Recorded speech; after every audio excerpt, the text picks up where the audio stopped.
के गुर्गों का आतंक शुरू। बदमाशों ने चलाई गोलियां, किसान की जमीन पर कब्जा, सीएम योगी करेंगे इलाज। नमस्कार, कैपिटल टीवी में आपका स्वागत है और मैं आपके साथ प्रिया बिस्ट। अब वक्त हो चला है ऐसे मुद्दों पर विस्तार से बात करने का जो जनता, राज्य, देश और पूरी दुनिया पर असर डालते हैं। यूपी में बहुत कम लोग ऐसे होंगे जो माफिया अतीक अहमद को ना जानते हों। वो काफी समय तक यूपी में राज करता रहा और फिर एक दिन उसे जेल जाना पड़ा और फिर कई सालों तक जेल में रहने के बाद एक दिन ऐसा आया जब वो मारा गया। लेकिन यूपी की जमीन में अतीक की दहशत आज भी बरकरार सी लगती है। जब उससे जुड़ा कोई भी मामला सामने आता है, एक तरफ उसकी बेगम शाइस्ता परवीन को पुलिस पकड़ नहीं पा रही है, उसे फरार हुए 6 महीने से ज्यादा बीत गया है, और दूसरी तरफ अतीक गैंग के गुर्गों की खबर आती है कि अतीक के गुर्गों ने आज यहाँ गोली चलाई, आज वहां बम छुपाया, आज कल वहां जमीन कब्जा की। ऐसा ही एक और मामला सामने आया है जहां एक बार फिर अतीक की दहशत देखने को मिल रही है। लेकिन ये गुर्गे शायद अपने आका का अंजाम भूल गए हैं। सीएम योगी की मिट्टी में मिलाने वाली चेतावनी के बाद अतीक का इस दुनिया से खात्मा हो गया था, तो अब इन गुर्गों की शामत आ गई है। तो आज इसी मामले पर गौर करते हैं और जानते हैं क्या दहशत फैलाई है अतीक के गुर्गों ने एक बार फिर, और इनका अंजाम क्या होने वाला है।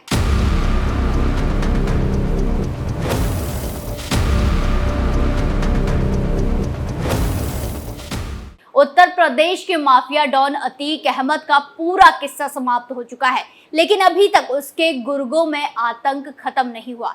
एक ताजा मामला प्रयागराज से सामने आया है, जहां पर अतीक के गुर्गों ने किसान की जान से मारने की कोशिश की, जिससे साफ साफ पता लग जाता है कि माफिया अतीक की मौत के बाद भी उसके गैंग के गुर्गे आतंक कायम कर रहे हैं। यही वजह है कि बदमाशों ने किसान के खेत में घुसकर उस पर हमला बोल दिया, मारपीट करने के साथ ही उसके मुंह में पिस्टल डालकर जान से मारने की धमकी दी। पीड़ित ने बिरियाडी के प्रधान सहित कई पर आरोप लगाया है और मामला पुलिस तक पहुंच गया है, जहां माफिया अतीक के गुर्गे ने किसान मोहम्मद अकरम पर उसके ही खेत में हमला कर दिया और तो और मुंह में पिस्टल डालकर जान से मारने की धमकी भी दी। रंगदारी में कछार की 2 बीघा जमीन मांगी है, ना देने पर खेत पर ना आने की धमकी दी गई, फायरिंग भी की गई। पीड़ित ने बिरियाडी के प्रधान हिस्ट्री शीटर के साथ साथ कई अज्ञात के खिलाफ पूरा मुफ्ती थाने में शिकायत दी है।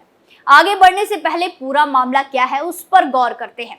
दरअसल मिली जानकारी के अनुसार कहा गया है कि आरोपी असला लेकर घोड़े पर सवार होकर कछार की तरफ गए थे और घटना को अंजाम दिया। बिरियाडी निवासी मोहम्मद अकरम का कछारी इलाके में कई बीघा खेत है। आरोपी प्रधान की काफी समय से खेत पर नजर थी। अकरम गुरुवार को अपने छोटे भाई जुनैद और दामाद इकरार के साथ खेत में गया था। उसी समय आरोपी तथा अन्य लोग उसके खेत में पहुंच गए। आरोप यह है कि माफिया के गुर्गों ने गाली गलौज करते हुए लाठी डंडा रॉड से हमला कर दिया। हद तो तब पार हो गई जब जुनैद के मुंह में पिस्टल की नाल डालकर धमकाने की कोशिश की। अगर खेत पर आना है तो 2 बीघा जमीन उनके नाम पर रजिस्ट्री करनी होगी। फिर पीड़ित अकरम के साथ साथ अन्य लोगों ने वहां से भागने की कोशिश की तो उन पर पीछे से फायरिंग की गई। जमीन पर गिरने से पीड़ित अकरम और जुनैद घायल हो गए हैं। घटना की जानकारी मिलने पर पूरा मुफ्ती पुलिस मौके पर पहुंची और खोखा बरामद किया, लेकिन तब तक आरोपी भाग निकले थे। वहीं इस पूरे मामले पर पुलिस का क्या कहना है, इस पर जरा गौर करते हैं। कछार में मारपीट की घटना हुई है। बिरियाडी के प्रधान समेत कई के खिलाफ लिखित शिकायत मिली है। सच्चाई का पता लगाकर आवश्यक कार्रवाई की जाएगी। वहीं आपको बता दें कि अकरम का दामाद इकरार अहमद पर बुधवार को भी हमला किया गया था और बुलेट बाइक क्षतिग्रस्त कर दी गई थी। पीड़ित की तहरीर पर पूरा मुफ्ती पुलिस ने आबिद प्रधान के साथ मोहम्मद आलम उमर के साथ साथ कई अज्ञात के खिलाफ मुकदमा लिखा था। वहीं अतीक की मौत के बाद ये कोई पहला मामला नहीं है। ऐसे ही मामले आते ही रहते हैं, जहां एक मामला महीने की शुरुआत में सामने आया था, जिसमें अतीक अहमद के साड़ू तारिक और उनके गुर्गों के आतंक से एक मुस्लिम परिवार घर में बंद रहने को मजबूर हो गया, क्योंकि उन्होंने अतीक अहमद के साड़ू के आतंक के खिलाफ आवाज उठाने की हिम्मत दिखाई थी। और अतीक अहमद के साड़ू और उनके गुर्गे द्वारा जमीन कब्जा करने, रंगदारी मांगने और जानलेवा हमले की शिकायत पुलिस में कर दी थी। तभी से उमरी गांव में रहने वाला अतीक अहमद का साड़ू तारिक और उसके गैंग के कमर सईद, शाहिद, अमन और उसके गुर्गे अधिवक्ता दानिश और उसके परिजनों के पीछे पड़ गए थे। अपनी बूढ़ी मां राबिया के साथ पुरा मुफ्ती थाने पर फरियाद लेकर पहुंचे अब्दुल दानिश बेहद डरे सहमे थे। दानिश ने आरोप लगाया था कि 14 फरवरी 2023 को अतीक अहमद के साड़ू मोहम्मद तारिक और उसके गुर्गों द्वारा उसको घेर कर मारा पीटा गया और 10 लाख रुपए की रंगदारी भी मांगी गई।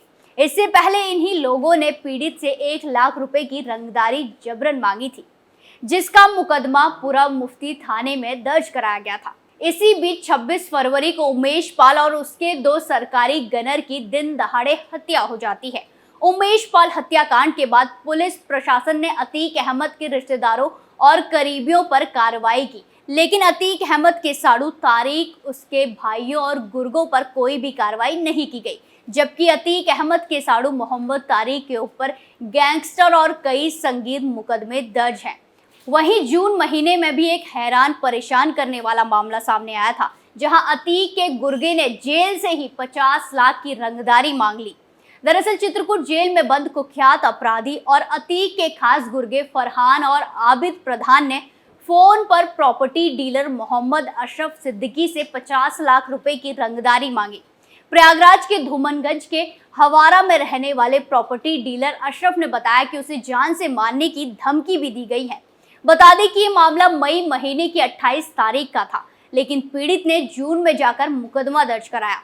इसमें आबिद प्रधान और उसका भाई फरहान अतीक अहमद के खास गुर्गे थे। ये दोनों धूमनगंज थाने में हिस्ट्री शीटर हैं और गैंगस्टर एक्ट में भी इनके ऊपर कार्रवाई हो चुकी है।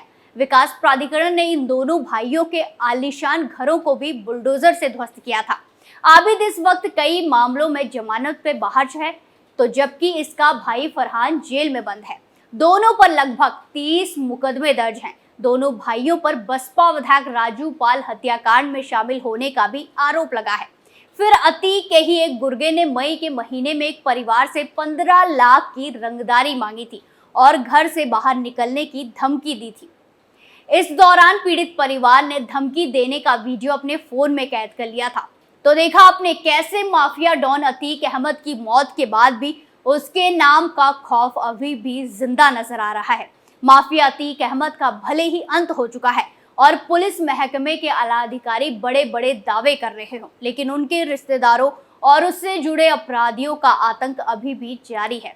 जहां अतीक अहमद के गुर्गे और करीबी उसकी मौत के बाद भी सक्रिय चल रहे हैं और आतंक फैला रहे हैं, लेकिन ये अपने आका का अंजाम शायद भूल गए हैं। इसीलिए योगी के राज में ऐसा करने की हिम्मत कर रहे हैं। लेकिन जल्द ही इन गुर्गों पर भी योगी का हंटर जल्द चलेगा और हंटर ऐसा चलेगा कि इनकी सारी हेकड़ी निकल जाएगी। ऐसे में अब देखना ये होगा कि कब और कैसे इन गुर्गों का इलाज किया जाएगा। इस खबर में फिलहाल इतना ही। बाकी तमाम खबरों के लिए देखते रहिए कैपिटल टीवी उत्तर प्रदेश। नमस्कार।